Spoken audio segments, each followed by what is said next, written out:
عمران خان دوبارہ وزیر اعظم بننا چاہتے تھے، باجوہ صاحب جو ہیں پوری زندگی آرمی چیف رہنا چاہتے تھے یا ایک اور ٹینور ایکسٹینشن کا چاہتے تھے ساری گیم، اور فیض حمید نیا آرمی چیف بننا چاہتے تھے۔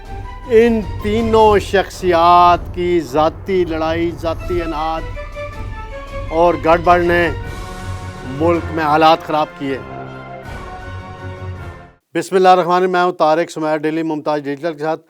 ناظرین، بھارت کا غرور خاک میں ملا دیا آسٹریلین نے، اور شعیب ملک کے سالے ہار گئے، وسیم اکرم کے سالے جیت گئے۔ کرکٹ میں کل کا دن بہت اہم تھا اور پاکستانی قوم کی دعائیں آسٹریلوی ٹیم کے ساتھ تھیں۔ اس پر میں آپ کو کچھ بتاؤں گا مزید بیک گراؤنڈ کے حوالے سے۔ ناظرین، دوسرا معاملہ ہے وہ کون سی 3 ایسی شخصیات ہیں جن کی ضد بازی، عہدہ رکھنے کی لالچ، عہدہ حاصل کرنے کی لالچ نے ملک میں بحران پیدا کیا اور پاکستان اس نہج پہ پہنچا۔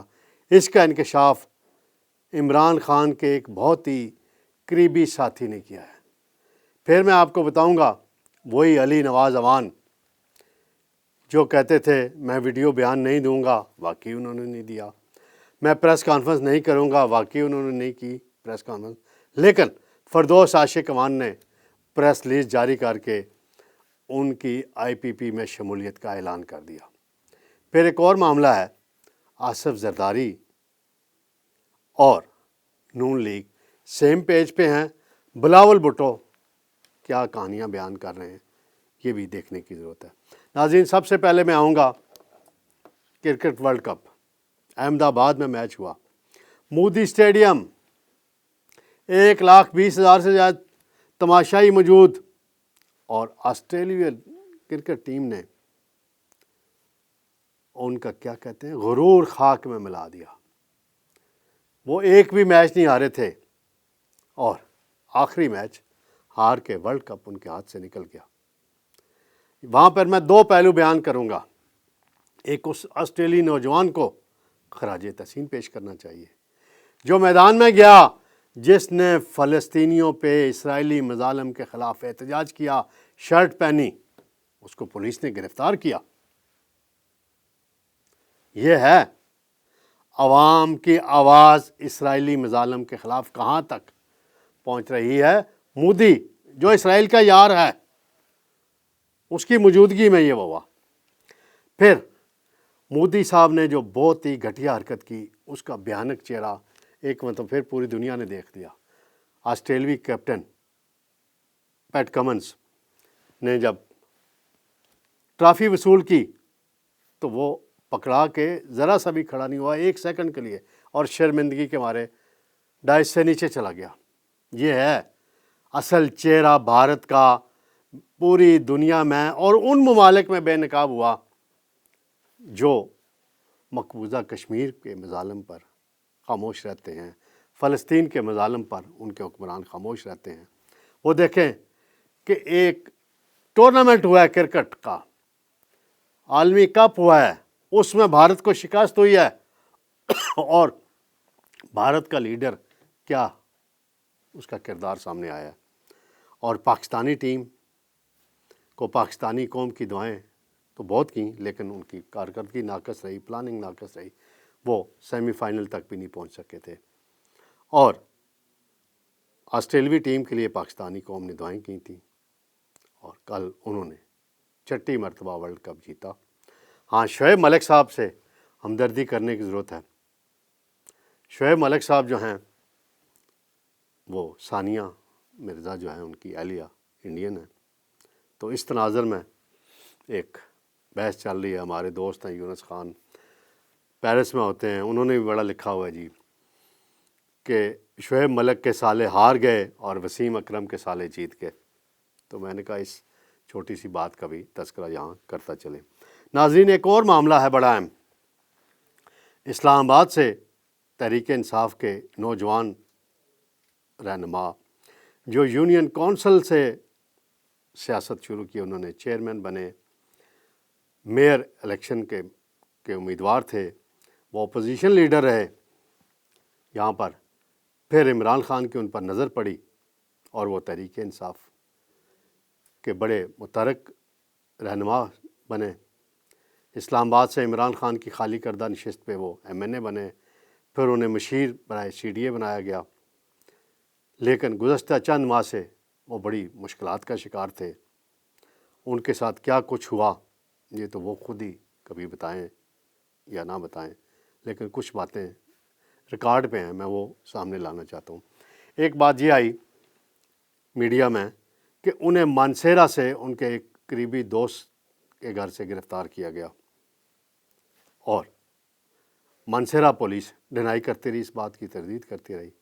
پھر کل اچانک مجھے واٹس ایپ پہ فردوس عاشق امان نے نیوز بھیجی، اور میں دیکھ کے حیران رہ گیا کہ علی نواز امان جو مانسہرہ سے مبینہ طور پہ گرفتار ہوئے تھے، وہ جہانگیر ترین کے گھر سے برآمد ہوئے، اور اس میں لکھا ہوا تھا پریس ریلیز میں کہ جی وہ IPP میں شامل ہو گئے۔ بڑی اچھی بات ہے، خوش آئند بات ہے، IPP میں شامل ہو گئے، لیکن کئی سوال اس میں ابھی موجود ہیں جن کے جواب علی نواز امان دیں تو زیادہ بہتر ہے۔ اب IPP پہلے تو کہہ رہے تھے کہ جنوبی پنجاب میں ان کے پاس الیکٹیبلز ہیں، ویسے علی نواز امان الیکٹیبل نہیں ہے، یہ کہنے کی ضرورت ہے۔ کارکنہ آدمی تھا، اس کو جو تحریک انصاف کا ووٹ تھا اسلام آباد میں ملا، اس کو مشکلات کا سامنا کرنا پڑا، یہ ایک الگ کہانی ہے۔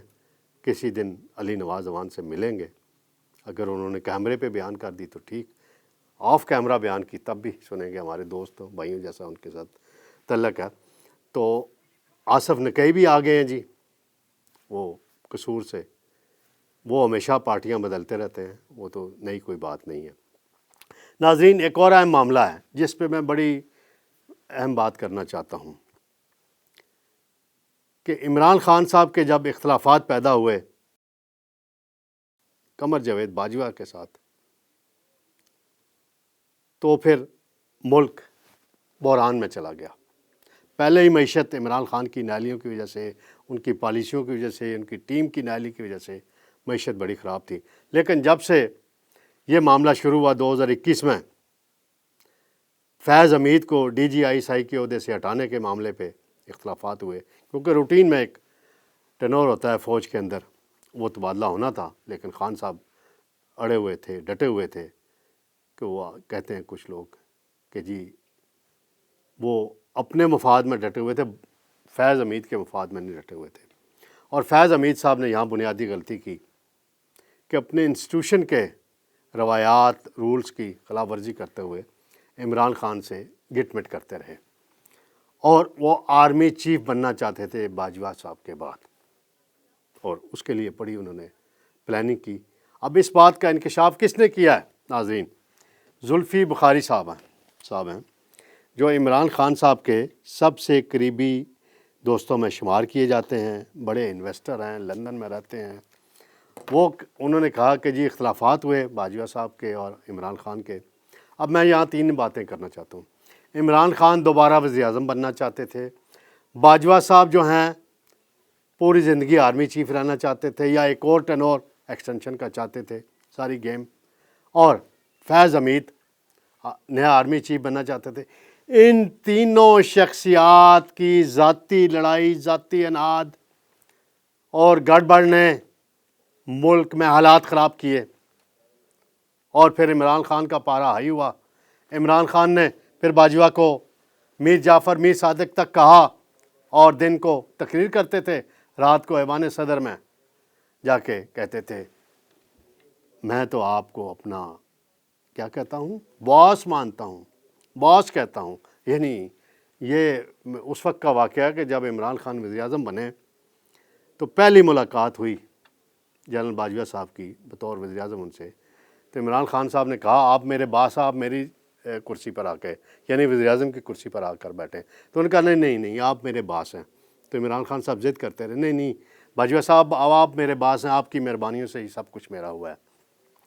تو یہ کہانی بڑی اہم ہے، اس حوالے سے چیزیں مزید باہر آئیں گی اور آتی رہیں گی، لیکن یہ افسوسناک بات ہے کہ جب آئینی اور اہم عہدوں پہ شخصیات پہنچ جاتی ہیں تو ملک کا نہیں سوچتی، حالات کا نہیں سوچتی، وہ اپنی کرسی بچانے کے چکر میں پڑ جاتے ہیں، اور یہ کرسی بچانے کے، کرسی حاصل کرنے کے چکر میں حالات خراب ہوئے اور آج ہم کس نتیجے پہ ہیں۔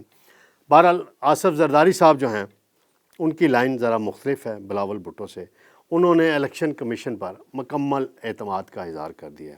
پھر مریم اورنگزیب نے بھی جملہ کسا ہے اور بڑا خیر مقدم کیا جی آصف زرداری کے اس بیان کا۔ تو اب پیپلز پارٹی کے حالات جو ہیں وہ روز آ رہے ہیں، بیان کرنے کی ضرورت نہیں ہے۔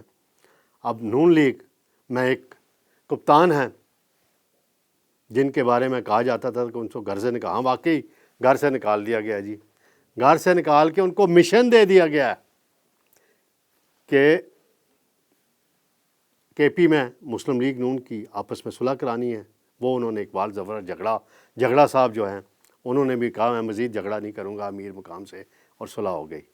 پھر وہ ارباب عالمگیر کے گھر پہنچ کے، آسمہ ارباب اور ارباب عالمگیر دونوں مسلم لیگ نون میں جلد شامل ہونے والے ہیں، اور بھی شخصیات کے پاس جا رہے ہیں کیپٹن صفدر، تو بڑے متحرک ہو کے اپنا کردار ادا کر رہے ہیں سیاسی میدان میں۔ تو گھر سے نکالنے والا معاملہ تو پتہ نہیں اس پہ کیا اوٹ پٹانگ تبصرے لوگ کرتے رہتے ہیں، اس طرح کی باتیں نہیں ہوتی، نہ ہی ایسی کوئی حقائق ہیں۔ تو یہ چند گزارشات تھی ناظرین، میں نے کہا آپ کی خدمت میں عرض کر دوں۔ انشاءاللہ بہت جلد کل میں آپ کی خدمت میں پھر حاضر ہوں گا۔ اللہ حافظ۔